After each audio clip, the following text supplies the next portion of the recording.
ఖచ్చితంగా జగన్మోహన్ రెడ్డి గారు చెప్పినట్టుగా జంగిల్ రాజు పాలన నడుస్తూ ఉందంటానికి ఇప్పుడు జరుగుతున్నటువంటి ఈ సంఘటనలో అంతకుముందు జరిగినటువంటి సంఘటనలో ఉదాహరణ. ఏంటి జంగిల్ రాజు పాలన అంటే? జంగిల్ రాజు అంటే వ్యవస్థ, ఇక్కడున్న వ్యవస్థలు ఏమీ పనిచేయవు. కాపాడాల్సినటువంటి వ్యవస్థలే వాళ్ళే భక్షకులుగా మారుతారు. రక్షకులుగా ఉండాల్సినటువంటి పోలీస్ వ్యవస్థ వాళ్ళే భక్షకులుగా మారి వాళ్ళే దౌర్జన్యాలు చేసి వాళ్ళే దాడులు చేస్తున్నటువంటి పరిస్థితి. ఇప్పుడు ఎగ్జాంపుల్ మీరు చూస్తే, ఇప్పుడు నిన్న వాళ్ళ హైకోర్టు వ్యాఖ్యానించినటువంటి తమ్మిరెడ్డి, ఎవరైతే వైఎస్ఆర్ కాంగ్రెస్ పార్టీ గ్రామ అధ్యక్షుడు ఉన్నాడో తమ్మిరెడ్డి విషయంలో సాక్షాత్తు హైకోర్టు చెప్పినా కూడా పోలీసులు వింటల్లా. అబ్బా, హైకోర్టు చెప్పినా పోలీసులు వినంటున్నటువంటి పరిస్థితి. మొన్న ఈ మధ్య ఒక సంఘటన అప్పుడు కూడా హైకోర్టు ప్రస్తావించింది, మేమంటే మీకు లెక్కలేదు, మేము ఏ విధంగా ట్రీట్ చేయాలో ఆ విధంగా చేస్తాం, మీరంటే గౌరవం ఉంది కాబట్టి మేము ఇప్పటికే రెస్పెక్ట్గా వ్యవహరిస్తూ ఉన్నాం, డీజీపీని ఇక్కడికి పిలిపించి బోన్లో నిలబెట్టాల్సినటువంటి పరిస్థితి తీసుకురావద్దని చెప్పి ఈ మధ్య 3-4 సంఘటనలో దాంట్లో మీద హైకోర్టు మాట్లాడినటువంటిది. అంతకుముందు ఒక సంఘటన సార్, జడ్జి గారి డ్రైవర్ని ఏదైతే మంగళగిరి రూరల్ సిఐ, అయ్యా నేను జడ్జి గారి డ్రైవర్ని ఈ ఫైల్స్ అన్ని కోర్టుకు తీసుకెళ్లాలి సకాలంలో అంటే జడ్జిలే ఫోన్లు చేస్తారా అని చెప్పి దురుసుగా ప్రవర్తించి ఆ వెహికల్ని కూడా పోలీస్ స్టేషన్కి తీసుకెళ్లి అతని మీద దాడి చేసినటువంటి పరిస్థితి. ఆ డ్రైవర్ పేరు లక్ష్మీనారాయణ, మంగళగిరి రూరల్ సిఐ లక్ష్మీనారాయణ అనుకుంటా. సో ఇది జరిగినటువంటి సంఘటన. సో ఇలాంటి అనేక సంఘటనలు ఇప్పుడు చూస్తే సజ్జల భార్గవరెడ్డి గారి మీద కూడా, సజ్జల భార్గవరెడ్డి గారి విషయంలో కూడా హైకోర్టు చాలా ఏదైతే ఆయన ఎందుకు పద్దాకలు మీరు ఇది చేసి ఎందుకు వేధిస్తున్నారు సజ్జల భార్గవరెడ్డి గారిని, ఏదైతే దీనికి సంబంధించిన లుక్అవుట్ సర్క్యులర్ జారీ చేసే వ్యవహారంపై అని చెప్పి కదా ఇక్కడ తెలుగు రాష్ట్రాల్లో లుక్అవుట్ నోటీసులు నేను పద్దాలు అని పెళ్ళటం, ఎక్కడున్నారని ఇవన్నీ పద్దాలు ఇసుకించడం, ప్రతిసారి విచారణకని పిలవటము, ఇవన్నీ. ఇంకొక సంఘటన చూస్తే ఇప్పుడు ఏదైతే జనసేనకు సంబంధించినటువంటి అరవ శ్రీధర్, మరి అరవ శ్రీధర్కి సంబంధించిన విషయంలో కమిటీ వేసా అన్నాడు పవన్ కళ్యాణ్. ఏం వేశాడు కమిటీ? అమ్మాయిని కొట్టమని కమిటీ వేశారా?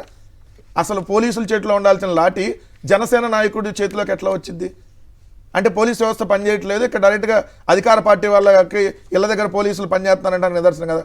ఇప్పుడు లాఠీ ఎవరి చేతిలో ఉండాలి? పోలీస్ చేతిలో ఉండాలి.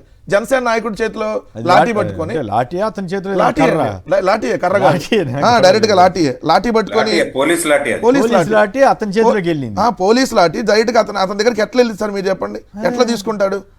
మీరు డైరెక్ట్గా ఈనాడులో కూడా రాసినట్టు ఉన్నారు. ఒకసారి నేను లాఠీ అండి, డైరెక్ట్గా లాఠీ తీసుకొని వెళ్తున్నటువంటి పరిస్థితి.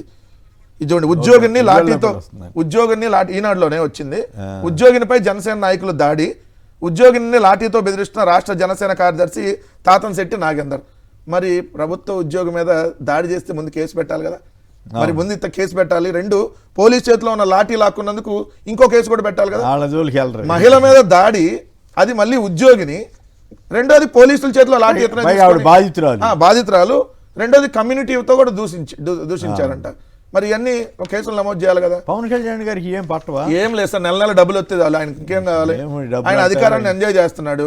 మాదాపూర్లో ఉండి పొద్దున వెళ్తాడు, సాయంత్రం వస్తాడు, ఇక్కడ స్పెషల్ ఫ్లైట్ ఎక్కుతాడు, గన్నవరంలో మళ్ళీ అక్కడ దిగి స్పెషల్ హెలికాప్టర్ ఎక్కుతాడు.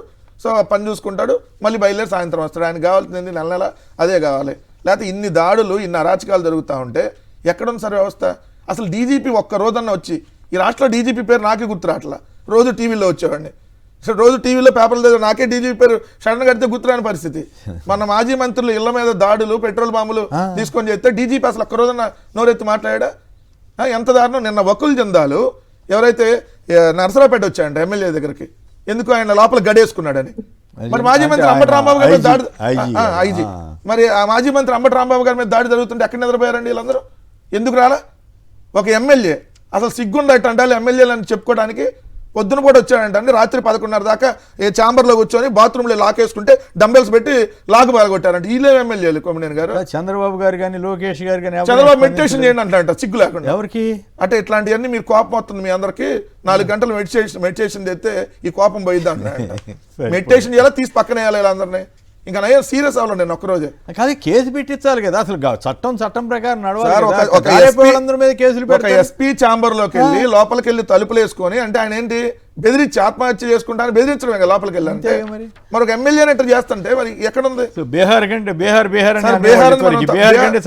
అసలు బీహార్ చాలా బెటర్, ఇప్పుడు చాలా బెటర్గా ఉంది బీహార్. ఆ బీహార్ 10 బీహార్లకు వెళ్తే ఎట్లా ఉండేదో అలా తీసుకొచ్చారు ఈరోజు ఆంధ్రప్రదేశ్ రాష్ట్రాన్ని ఈ 2 సంవత్సరాల కాలంలో. లేకపోతే ఏంటంటే ఒక మహిళను పట్టుకొని లాఠీ తీసుకొని ఏది నాయకులే కొడుతుంటే పోలీసుల చేతిలో ఉండాల్సిన లాఠీ వీళ్ళ చేతికి ఎలా వస్తుంది? అంటే పోలీసుల నుంచి వీళ్ళే లాక్కొని డైరెక్ట్ గా చేస్తున్నారంటే ఇంకా పోలీస్ డ్యూటీ వాళ్ళు ఏం చేస్తున్నట్టు? ఆ పోలీస్ ఆయన మర్యాదగా నువ్వు వెళ్ళమ్మా చోటకి పద కేసు పెట్టు అని చెప్పడం కాకుండా అసలు దౌర్జన్యం ముందు పోలీసులు, ఇప్పుడు పోలీసులే ఈరోజు తెలుగుదేశం పార్టీ వాళ్ళ కూటమి వాళ్ళు ఎలా చెప్తే వాళ్ళు నడుస్తా ఉన్నారు. వీళ్ళని కొట్టండి వీళ్ళని కొట్టం, వీళ్ళని తగలబెట్టండి వీళ్ళని తగలబెట్టం. మరి రాంబాబు గారి ఇంటి దగ్గర 6 గంటలు యుద్ధం చేస్తే పోలీసులు అక్కడే బయట ఉన్నారు. ఒక్కడిని కూడా మీరు పగల కొడుతున్నారని ఆపట్ల, ఇంకోటి చేయట్లా, చక్క ఫోటోలు తీసుకుని తర్వాత అంబటి రాంబాబు గారిని అరెస్ట్ చేసి అదే ఇలా ఉంది.